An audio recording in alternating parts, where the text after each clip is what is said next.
আজ বৃহস্পতিবার 11ই চৈত্র 2026 সালের 26শে মার্চ। তুলা রাশি, তুলা লগ্ন, লিব্রা সাইনের জাতক জাতিকাদের দিনটি কিন্তু মধ্যম প্রকৃতির অতিবাহিত হবে।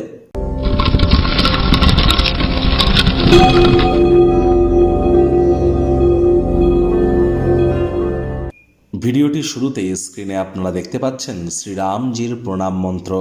প্রথমেই আপনাদের সকলকে রাজ্যক চ্যানেলের তরফ থেকে শুভ রামনবমীর হার্দিক শুভেচ্ছা ও অভিনন্দন রইল। আপনারা ভগবান শ্রীরামজির উদ্দেশ্যে এই মন্ত্রটি রামায় রামচন্দ্রায় রামভদ্রায় বেধাসে রঘুনাথায় নাথায় সীতায়া পতায় নমো, এটি পারলে 108 বার জপ করুন, অত্যন্ত উপকৃত হবেন। কোনো কিছু না পারলে আপনারা বলুন জয় সিয়ারাম অথবা রঘুপতি রাঘব রাজা রাম পতিত পাবন সীতারাম, এটিও কিন্তু আপনারা জপ করতে পারেন। তাহলে দেখবেন আপনার ব্যক্তিত্বের সমৃদ্ধি হওয়া থেকে শুরু করে আপনার পরিবার, আপনার সমাজ, আপনার শরীর, আপনার ধর্ম, আপনার অর্থ, সকল ক্ষেত্রেই আপনারা নিজেদেরকে মহিমান্বিত করতে সক্ষম হবেন। বন্ধুরা, আজ কিন্তু আমরা যেটা দেখতে পাচ্ছি সেটি কি, দিনটি কিন্তু আপনাদের ক্ষেত্রে খুবই গুরুত্বপূর্ণ।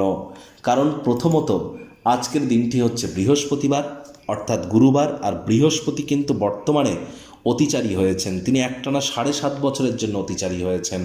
তাহলে আজ সাত্ত্বিক জীবনযাপন গ্রহণ করুন, হলুদ রঙের বস্ত্র সামগ্রীর প্রয়োগ বেশি করুন, গুরুজনদেরকে সম্মান দিন, যারা দীক্ষা নেননি ইমিডিয়েট দীক্ষা গ্রহণ করুন যদি প্রোটেকশান চান তো।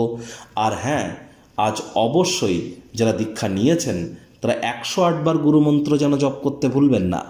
ভাগ্যমিটার আজ আপনাদের বলছে 6 আউট অফ 10, ভাগ্য আপনাদের অনুকূলেই থাকবে। অর্থ, কর্ম, পরিবার, এই 3 ব্যাপারেই আপনাদেরকে একটু সাবধানতা অবলম্বন করেই চলতে হবে।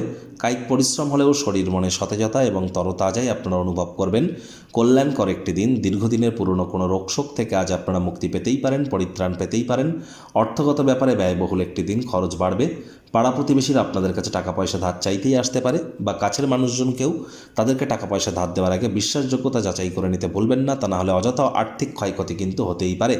নতুন উদ্যোগ, পরিকল্পনা, নির্মাণ কার্যকে আজ আপনারা পিছিয়ে দিন। কাজের গতি একটু ধীর গতির হতে পারে, যার কারণে চাপ বাড়তে পারে। মাথায় রাখবেন কাঁধে থাকা অ্যাসাইনমেন্টগুলি ডেডলাইন আসার আগেই সম্পূর্ণ করতে হবে। চাকরিজীবীদের অফিসে কম কথা বলে কাজ বেশি করতে হবে, মনের থেকে মস্তিষ্ককে বেশি দাম দিতে হবে। কোনো প্রকার অফিস পলিটিক্স বা গসিপিংয়ের অংশ যেন হবেন না, বসের কিন্তু কুনজরে আপনারা পড়ে যেতে পারেন। রাজনীতিবিদ যারা আছেন জনসংযোগ বৃদ্ধি করুন। হার্ডওয়ার্ক, কঠোর কায়িক পরিশ্রমের কোনো বিকল্পই কিন্তু নেই। শিক্ষার্থী বিদ্যার্থীরা যে কোনো প্রকার পরীক্ষা প্রতিযোগিতায় সফলতা প্রাপ্তি করবেন। উচ্চশিক্ষার জন্য যারা বিদেশ যাত্রার কথা ভাবছিলেন, ভাগ্যদেবীও আজ আপনাদের পক্ষেই আছেন। সন্তান সন্ততি থেকে থাকলে তারাও তাদের কৃতিত্বের দ্বারা আপনাদেরকে গর্বিত অনুভব করাবে। হাউস ওয়াইফদের জন্য দিনটি এক প্রকার বেশ। প্রেমিক প্রেমিকা, স্বামী স্ত্রী, দিনটিকে যতটা সম্ভব রোম্যান্টিক করে তোলা যায় সেই প্রচেষ্টাই আপনাদের জারি রাখা উচিত। অবিবাহিতদের বিবাহের যোগ পরিলক্ষিত হচ্ছে। যারা প্রেমে পড়েননি তাদের জীবনে স্বপ্নের নারী বা পুরুষের আগমন আজ কিন্তু হতেই পারে। একটু প্রচেষ্টা আপনাদেরকেও করতে হবে। শত্রুপক্ষ, বিরোধী পক্ষ আজ কিন্তু খুব একটি শক্তিশালী থাকছে না। পারিবারিক দায়িত্বগুলি সঠিক সময়ের মধ্যে সুনিপুণভাবে পালন করবার চেষ্টা করুন। ডমিনেটিং নেচারের হলেই কিন্তু ক্ষতি। ছোটোখাটো ব্যাপারে অন্যের বিষয়ে ভুল ত্রুটি ধরার স্বভাব থাকলে ত্যাগ করুন, তা না হলে সম্পর্কের অবনতি কিন্তু হতেই পারে।